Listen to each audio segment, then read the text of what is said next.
अगर आप लोग भी इस बार एयरफोर्स बाई ग्रुप का एग्ज़ाम देने वाले हो तो आज की इस क्लास के अंदर हम लोग टॉप 50 ऐसे क्वेश्चन पढ़ने वाले हैं जो पिछले 3 साल से ये सारे सवाल रिपीट किए जा रहे हैं। तो अगर आप लोग भी अपनी एक सीट को पक्की करना चाहते हो, सिलेक्शन लेना चाहते हो, तो आज का जो क्लास होने वाला है वो बहुत ही ज़्यादा इंपॉर्टेंट होने वाला है। एक एक प्रश्न आपके लिए इंपॉर्टेंट है, तो क्लास को पूरा देखिएगा और क्लास अच्छा लगे तो क्लास को लाइक करके चैनल को सब्सक्राइब कर लीजिएगा और अपना स्कोर कमेंट करके बताइएगा कि आप लोगों को पहले से कितने सवाल का आंसर याद था। तो चलिए चलते हैं क्लास की ओर। सबसे पहला हमारा प्रश्न क्या कह रहा है कि अंतरिक्ष में जाने वाले प्रथम भारतीय व्यक्ति कौन थे जो वायुसेना के पायलट भी रहे हैं। काफ़ी ज़्यादा इंपॉर्टेंट प्रश्न है। सवाल क्या कह रहा है कि अंतरिक्ष में जाने वाले प्रथम भारतीय व्यक्ति कौन थे जो वायुसेना के पायलट भी रहे थे। तो याद रखिए कि ये हो जाएंगे राकेश शर्मा, यानी कि right answer option number B हो जाएगा। यहीं से आपको कुछ इंपॉर्टेंट पॉइंट बताता हूँ जिसको कि ध्यान में रखना है। सबसे पहले याद रखिए कि वायुसेना दिवस कब मनाया जाता है। काफ़ी ज़्यादा इंपॉर्टेंट प्रश्न है। सवाल को याद रखना है कि वायुसेना दिवस कब मनाया जाता है, तो ये मनाया जाता है 8 अक्टूबर को। दूसरा प्रश्न याद रखना है कि भारतीय वायुसेना का स्थापना कब हुआ। ये भी सवाल इंपॉर्टेंट है, बताना है कि भारतीय वायुसेना का स्थापना कब हुआ था। तो याद रखना है कि 8 अक्टूबर 1932 में हुआ था। ये भी सवाल ध्यान में रखिएगा। और अगर आप लोगों से मुख्यालय पूछ लिया जाए कि भारतीय वायुसेना का मुख्यालय कहाँ है, तो आप लोग को बताना है कि वायुसेना का मुख्यालय हो जाएगा दिल्ली। ये भी प्रश्न को ध्यान में रखना है। चलिए अगला नंबर प्रश्न क्या कह रहे हैं कि भारत का पहला स्वदेशी लड़ाकू हेलीकॉप्टर कौन सा है। काफ़ी ज़्यादा इंपॉर्टेंट प्रश्न है। सवाल को ध्यान में रखना है कि भारत का पहला स्वदेशी लड़ाकू हेलीकॉप्टर कौन सा है।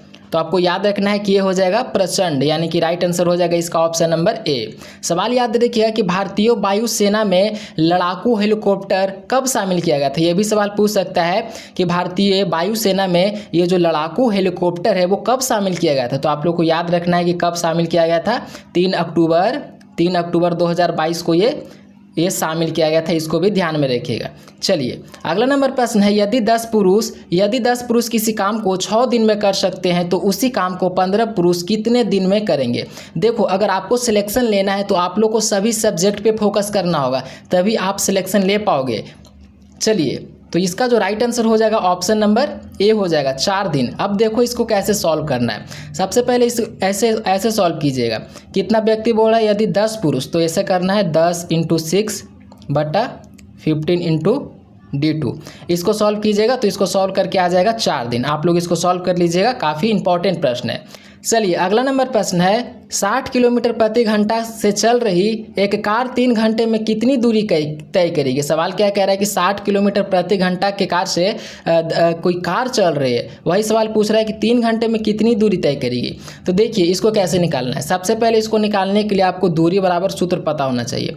तो दूरी बराबर सूत्र क्या होता है, चाल गुने समय होता है। ध्यान में रखिएगा, चाल गुने समय होता है दूरी बराबर सूत्र। तो हमारा कितना बोल रहा है, 60 किलोमीटर प्रति घंटा के रफ्तार से हमारा चाल है, तो 6 × 3 कर लेंगे। हमारा समय 3 घंटा है। अब इसको हम लोग मल्टीप्लाई कर लेंगे तो कितना हो जाएगा 120, यानी कि राइट आंसर हो जाएगा ऑप्शन नंबर ए। इसको ध्यान में रखिएगा, सवाल इंपॉर्टेंट है, सवाल इस टाइप का पूछा जाएगा। चलिए अगला नंबर प्रश्न क्या कह रहा है कि भारतीय महाद्वीपों में कृषि के प्राचीनतम साक्ष्य कहाँ से प्राप्त हुए। काफ़ी इंपॉर्टेंट प्रश्न है। बताना है कि भारतीय उपमहाद्वीपों में कृषि का प्राचीनतम साक्ष्य कहाँ से प्राप्त हुआ है। तो आपको याद रखना है कि ये प्राप्त हुआ है हड़प्पा से, यानी कि राइट आंसर हो जाएगा इसका ऑप्शन नंबर बी। अब यहाँ से इंपॉर्टेंट प्रश्न बन सकते हैं। सबसे पहले पूछा जाएगा कि हड़प्पा की खोज किसने की थी और कब की थी। तो आप लोग को याद रखना है कि हड़प्पा की खोज दयाराम साहनी ने की थी। कब की थी, तो 1921 में की थी। पहला प्रश्न ये याद रखना है। दूसरा प्रश्न अगर पूछ लिया जाए कि हड़प्पा किस नदी के किनारे है, तो आप लोग को बताना है कि हड़प्पा रावी नदी के किनारे है। इसको भी ध्यान में रखिएगा। तीसरा प्रश्न आपको याद रखना है। सवाल अगर पूछा जाए कि लोथल किस नदी के किनारे है, तो आप लोग को याद रखना है कि लोथल भोगवा नदी के किनारे है। इसको भी ध्यान में रखिएगा। चलिए अब अगला हमारा प्रश्न क्या कह रहा है, नवादा टोली किस राज्य में अवस्थित है। सवाल क्या कह रहा है कि नवादा टोली किस राज्य में अवस्थित है। तो आपको याद रखना है कि ये महाराष्ट्र में अवस्थित है, यानी कि राइट आंसर हो जाएगा ऑप्शन नंबर बी। चलिए अगला नंबर प्रश्न क्या कह रहा है कि भारत ने अपाचे और चिनूक हेलीकॉप्टर किस देश से खरीदे हैं। काफ़ी इंपॉर्टेंट प्रश्न है। सवाल कह रहा है कि भारत ने अपाचे और चीनी हेलीकॉप्टर किस देश से खरीदे हैं? तो आप लोग को याद रखना है कि ये दोनों हेलीकॉप्टर अमेरिका यानी कि यूएसए से खरीदा गया है। राइट आंसर हो जाएगा ऑप्शन नंबर बी। अगला नंबर प्रश्न है, भारतीय वायुसेना में एरोबेटिक प्रदर्शन टीम का नाम क्या है? सवाल कह रहा है कि भारतीय वायुसेना में एरोबेटिक प्रदर्शन टीम का नाम पूछ रहा है कि टीम का नाम क्या है। सवाल इंपॉर्टेंट है, ध्यान में रखना है। तो आपको याद रखना है कि टीम का नाम है सूर्य किरण, यानी कि राइट आंसर हो जाएगा इसका ऑप्शन नंबर ए। सवाल इंपॉर्टेंट है, ध्यान में रखना है। चलिए अगला नंबर प्रश्न क्या कह रहा है कि फाइंड द साइनोम, यानी कि साइनोम का मतलब आपसे इसका पर्यायवाची शब्द पूछ रहा है। पर्यायवाची शब्द इसका क्या होगा? इसका मतलब होता है प्रचुर। तो इसका राइट आंसर हो जाएगा ऑप्शन नंबर बी। सवाल को ध्यान में रखना है, इसका मतलब होता है पर्यायवाची। जिनको नहीं पता था ध्यान दीजिएगा, इस टाइप का क्वेश्चन आपसे पूछा जाएगा। चलिए अगला नंबर प्रश्न है, find the antonym of artificial, यानी कि एंटोनिम का मतलब क्या होता है? एंटोनिम का मतलब आपसे पूछ रहा है इसका विलोम शब्द। आर्टिफिशियल का विलोम शब्द क्या होगा? आप लोग बताइए कमेंट करके कि आर्टिफिशियल का विलोम शब्द क्या होगा। तो इसका जो विलोम शब्द हो जाएगा वो नेचुरल हो जाएगा, यानी कि प्राकृतिक हो जाएगा। Right answer option number A हो जाएगा। और यहाँ से याद रखिएगा कि फेक का क्या होता है? तो फेक का जो विलोम शब्द होता है वो होता है जेन्युइन हो गया, रियल हो गया, ट्रू हो गया। ये सारे फेक का विलोम शब्द है। ट्रूथफुल का अगर पूछ लिया जाए तो बताइएगा कि अनट्रूथफुल हो गया, डिसऑनेस्ट हो गया। ये सभी पर्यायवाची शब्द है, विलोम शब्द है किसका? ट्रूथफुल का। चलिए अगला नंबर प्रश्न क्या कह रहा है कि choose the correct spelling word, यानी कि इसमें से 3 जो स्पेलिंग लिखा हुआ है वो गलत है और एक सही है। बताना है कि कौन सा सही लिखा हुआ है। इसका जो राइट आंसर हो जाएगा वो ऑप्शन नंबर बी हो जाएगा। COMMITTE होता है। ध्यान से रखिए, ध्यान से देख लीजिएगा, स्पेलिंग काफ़ी ज़्यादा इंपॉर्टेंट है, आपसे पूछ सकता है। COMMITTE होता है। तो राइट आंसर हो जाएगा ऑप्शन नंबर बी, बाकी ये तीनों गलत है। चलिए अगला प्रश्न है, वायुसेना का विशेष बल कमांडो दस्त किस नाम से जाना जाता है? सवाल को याद रखना है। वायुसेना का जो विशेष बल होता है कमांडो दस्ता किस नाम से जाना जाता है? तो आपको याद रखना है कि ये गरुड़ के नाम से जाना जाता है, यानी कि गरुड़ गार्ड कमांडो फोर्स के नाम से जाना जाता है। राइट आंसर हो जाएगा ऑप्शन नंबर बी। सवाल याद रखिएगा कि NSG का फुल फॉर्म क्या होता है? सवाल काफ़ी बार पूछा गया है कि NSG का फुल फॉर्म क्या होता है। तो याद रखिएगा कि NSG का फुल फॉर्म हो जाएगा नेशनल सिक्योरिटी गार्ड। और अगर पूछ ले जाए कि NSG का स्थापना कब हुआ, तो याद रखना है कि 1984 में NSG का स्थापना हुआ था। इसको भी ध्यान में रखना है। चलिए अगला नंबर प्रश्न है, भारतीय वायुसेना में कितनी कमान है? बताना है कि भारतीय वायुसेना में कितनी कमान होती है। ऑप्शन है 5, 7, 6 या फिर 8। सवाल इंपॉर्टेंट है, ध्यान में रखिएगा। तो आपको याद रखना है कि 7 कमान होते हैं, यानी कि right answer option number B हो जाएगा। चलिए अगला नंबर प्रश्न क्या कह रहा है, भारतीय वायुसेना का प्रशिक्षण कमान का मुख्यालय कहाँ स्थित है? सवाल इंपॉर्टेंट है, बताना है कि भारतीय वायुसेना का प्रशिक्षण कमान का मुख्यालय कहाँ स्थित है। तो आपको याद रखना है कि ये बेंगलुरु में स्थित है, यानी कि बेंगलुरु, यानी कि राइट आंसर हो जाएगा ऑप्शन नंबर बी। चलिए अगला नंबर प्रश्न है, भारतीय वायुसेना की स्थापना औपचारिक रूप से ब्रिटिश शासनकाल में किस वर्ष हुई थी? काफ़ी ज़्यादा इंपॉर्टेंट प्रश्न है। सवाल कह रहा है कि भारतीय वायुसेना की स्थापना औपचारिक रूप से ब्रिटिश शासनकाल में किस वर्ष हुई थी? तो आपको याद रखना है कि ये कब हुई थी। तो 1932 यानी कि 1932 में हुई थी। राइट आंसर हो जाएगा इसका ऑप्शन नंबर ए। चलिए यहाँ से याद रखिए कि संविधान कब लागू हुआ था? तो ये हुआ था 1915 में संविधान लागू हुआ था। दूसरा याद रखिए कि साइमन कमीशन भारत कब आया था? तो आप लोग को बताना है कि साइमन कमीशन भारत आया था 1928, यानी कि 1928 में साइमन कमीशन भारत आया था। सवाल को ध्यान में रखिएगा। अगला नंबर प्रश्न है, एयरफोर्स में अधिकारी कैडर की सबसे शुरुआती रैंक कौन सी होती है? सवाल इंपॉर्टेंट है। सवाल कह रहा है कि एयरफोर्स में अधिकारी कैडर का सबसे शुरुआती रैंक कौन सी होती है? तो आपको याद रखना है कि फ्लाइंग ऑफिसर होती है, यानी कि राइट आंसर हो जाएगा ऑप्शन नंबर बी। सवाल इंपॉर्टेंट है, ध्यान में रखना है। चलिए अगला नंबर प्रश्न क्या कह रहा है कि identify the error in the sentence he is a senior than me in the service no error. यहाँ पे हम लोग को बताना है एरर आपसे पूछ रहा है। तो यहाँ पे हम लोग प्रयोग करेंगे देन मी का, यानी कि right answer option number B हो जाएगा।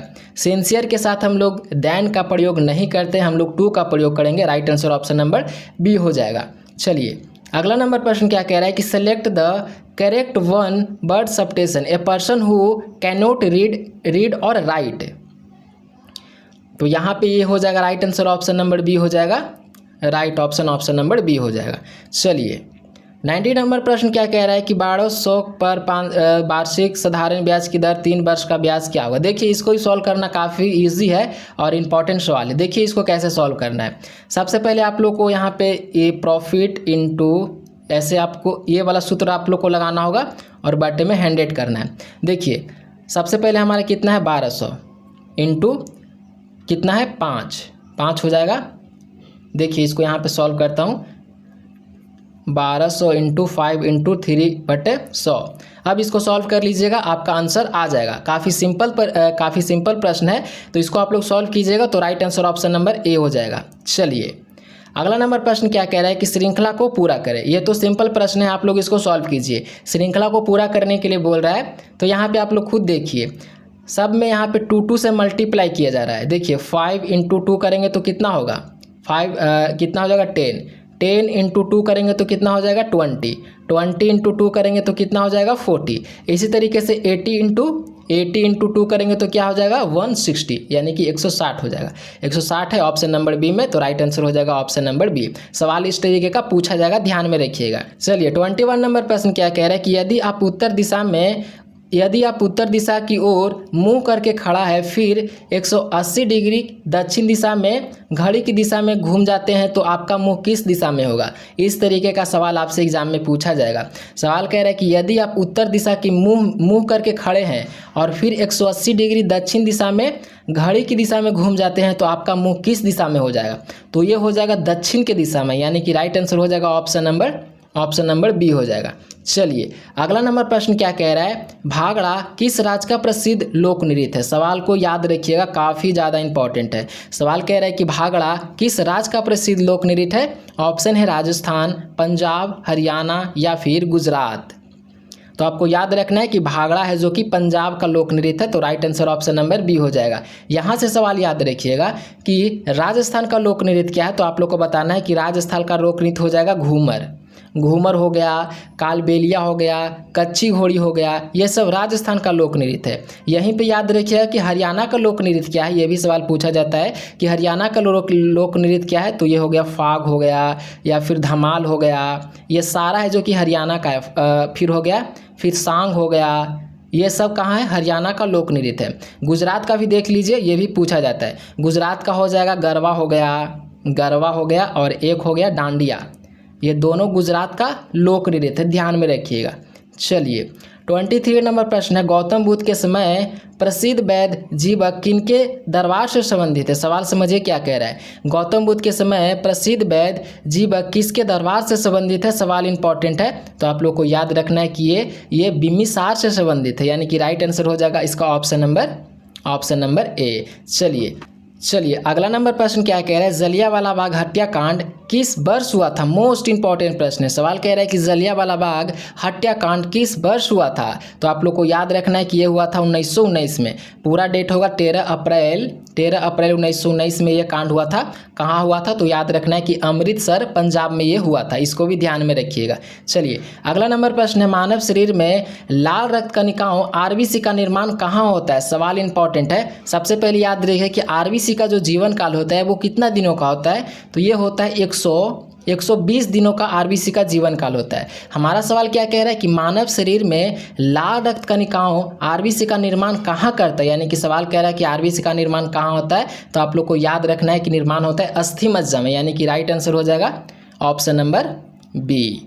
चलिए अगला नंबर प्रश्न है, fill in the blanks with appropriate preposition. यहाँ पे प्रीपोजिशन फिल करने के लिए बोल रहा है। यहाँ पे हम लोग किस चीज़ का प्रयोग करेंगे।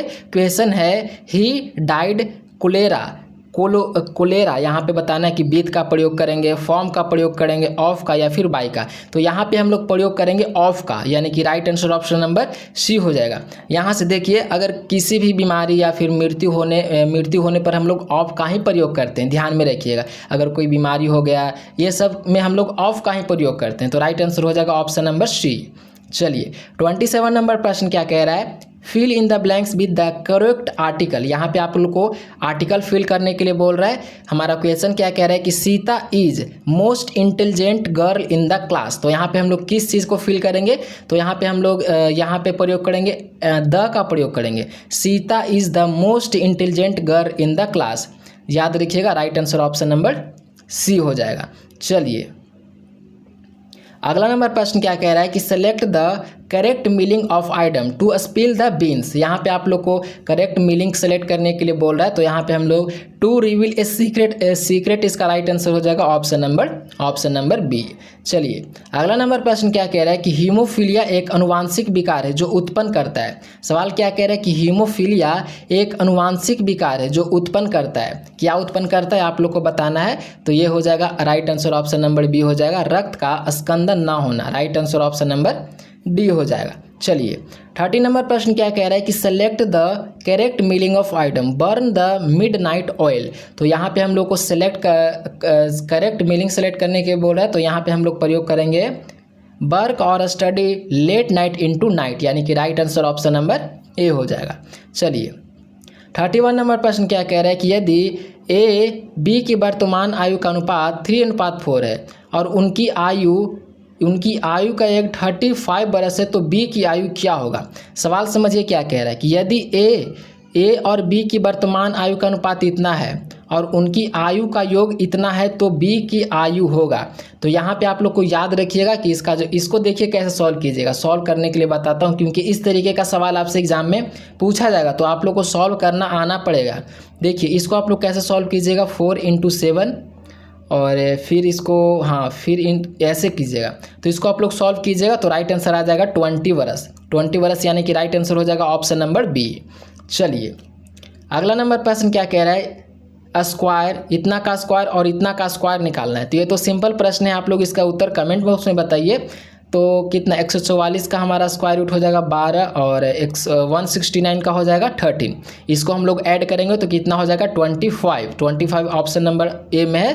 तो राइट आंसर हो जाएगा ऑप्शन नंबर ए। चलिए सवाल इंपॉर्टेंट है, इस तरीके का सवाल पूछा जाएगा, ध्यान देना है आप लोगों को। चलिए अगला नंबर प्रश्न क्या कह रहा है, भीमबेटका की गुफाएं कहाँ स्थित है। सवाल को याद रखिएगा कि भीमबेटका की गुफाएं कहाँ स्थित है। ऑप्शन में है भोपाल, पंचमढ़ी, सिगरौली या फिर रायसेन। तो आप लोग को बताना है कि भीमबेटका की जो गुफाएं स्थित है वो रायसेन में स्थित है, यानी कि राइट आंसर हो जाएगा ऑप्शन नंबर डी। चलिए 34 नंबर प्रश्न क्या कह रहा है कि काशी और लिच्छवी का विलय मगध साम्राज्य में किसने किया था। सवाल क्या कह रहा है कि काशी और लिच्छवी का विलय मगध साम्राज्य में किसने किया था। ऑप्शन है बिम्बिसार, अजातशत्रु, उदयन या फिर शिशुनाग। तो आप लोग को याद रखना है कि इसका जो राइट आंसर हो जाएगा वो ऑप्शन नंबर ए हो जाएगा, बिम्बिसार। चलिए अगला नंबर प्रश्न क्या कह रहा है कि विश्व व्यापार संगठन का प्रथम अध्यक्ष कौन थे। काफ़ी ज़्यादा इंपॉर्टेंट प्रश्न है, सवाल समझिए क्या कह रहा है कि विश्व व्यापार संगठन का प्रथम अध्यक्ष कौन थे। तो आपको याद रखना है कि प्रथम अध्यक्ष हो जाएंगे पीटर सदरलैंड, यानी कि right answer option number B में दिया हुआ है। तो राइट आंसर हो जाएगा ऑप्शन नंबर बी।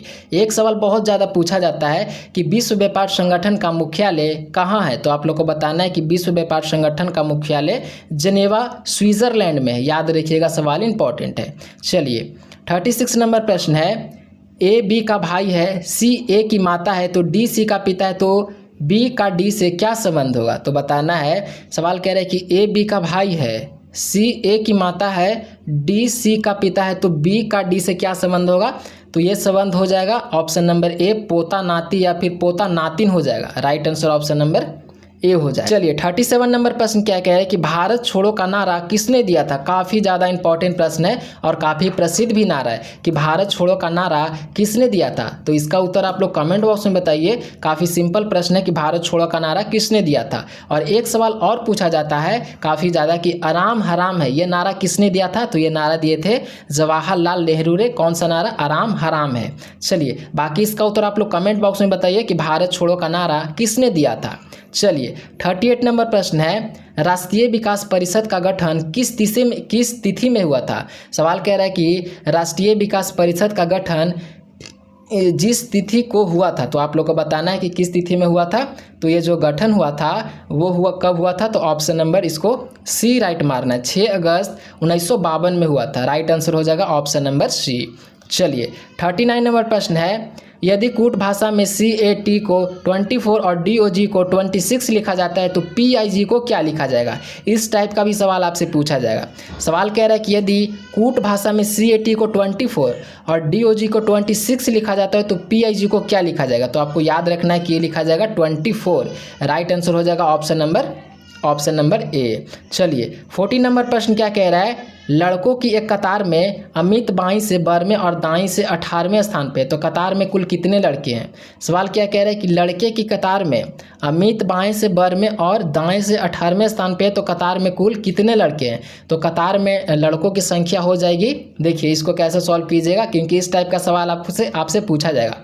तो सबसे पहले क्या कह रहा है कि लड़कों की कतार में अमित से बाईं ओर 12वें, तो इसको ऐसे सॉल्व कीजिएगा 12 + 18 - 1, तो इसको आप लोग सॉल्व कीजिएगा तो आ जाएगा 29 देखिए ऑप्शन नंबर बी में दिया हुआ है, तो राइट आंसर हो जाएगा ऑप्शन नंबर बी।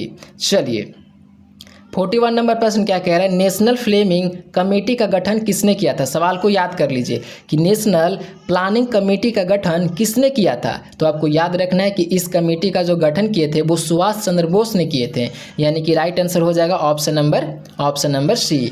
याद रखिए कि इसकी स्थापना कब हुई थी, नेशनल प्लानिंग कमेटी की जो स्थापना की गई थी वो कब हुई थी। तो आप लोग को याद रखना है कि 1938 में, यानी कि 1938 में इस कमेटी की स्थापना की गई थी, इसको भी ध्यान रखना है। चलिए 24 नंबर प्रश्न है, BMD परीक्षण किया जाता है पहचानने के लिए। सवाल कह रहा है कि BMD एक प्रकार का परीक्षण किया जाता है, तो किस चीज़ को पहचानने के लिए BMD परीक्षण किया जाता है आप लोग को बताना है। तो आपको याद रखना है कि किस चीज़ को पहचानने के लिए किया जाता है, तो ये किया जाता है, राइट आंसर हो जाएगा ऑप्शन नंबर सी। चलिए अगला नंबर प्रश्न क्या कह रहा है कि अधिरक्त शराब है, बताना है कि अधिरक्त शराब क्या है। तो आप लोग को याद रखना है कि एक प्रकार का विषाणु घटित रोग है, यानी कि एक प्रकार का विषाणु घटित रोग है। राइट आंसर हो जाएगा ऑप्शन नंबर बी। चलिए 44 नंबर प्रश्न है, इटाई रोग किसके दीर्घकालीन विषाण से होता है। सवाल कह रहा है कि इटाई जो रोग होता है वो किसके कारण से होता है। ऑप्शन है पारद, निकेल, कैडमियम या फिर सीसा। तो आप लोग को याद रखना है कि इटाई जो रोग होता है वो होता है कैडमियम के कारण, यानी कि कैडमियम, यानी कि right answer option number C हो जाएगा। चलिए 45 नंबर प्रश्न क्या कह रहा है कि निम्नलिखित में से कौन सा शहर अफगानिस्तान की राजधानी है। सवाल क्या कह रहा है कि निम्नलिखित में से कौन सा शहर अफगानिस्तान की राजधानी है। तो आप लोग को अफगानिस्तान की राजधानी याद रखिए कि अफगानिस्तान की राजधानी काबुल होती है। राइट आंसर हो जाएगा ऑप्शन नंबर सी। चलिए 46 नंबर प्रश्न है, सूर्य के सबसे निकट कौन सा ग्रह है। सवाल इंपॉर्टेंट है। सवाल कह रहा है कि सूर्य के जो सबसे निकट ग्रह है वो कौन सा है। ऑप्शन है शुक्र, बुध, मंगल या फिर पृथ्वी।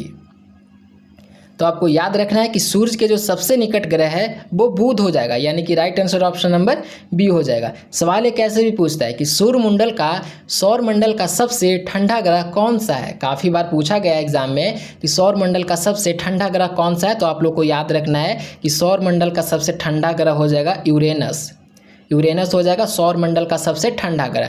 चलिए अगला नंबर प्रश्न क्या कह रहा है कि भारत का राष्ट्रीय गान जन गण मन गाने में कितना समय लगता है। सवाल इंपॉर्टेंट है। सवाल कह रहा है कि भारत का जो जन गण मन है उस गीत को गाने में कितना समय लगता है। ऑप्शन है 50 सेकेंड, 52 सेकेंड, 65 सेकेंड या फिर 60 सेकेंड। तो आप लोग को याद रखना है कि ये 52 सेकेंड का समय लगता है इस गीत को गाने के लिए, यानी कि right answer option number B हो जाएगा। सवाल अगर पूछ लिया जाए कि जन गण मन किसने गाया था, आप लोग को बताना है कि जो जन गण मन गीत है वो किसने गाया था। तो आप लोग को याद रखना है कि ये रविंद्रनाथ टैगोर ने गाए थे, यानी कि रविंद्रनाथ टैगोर ने ये गीत गाए थे, याद में रखिएगा।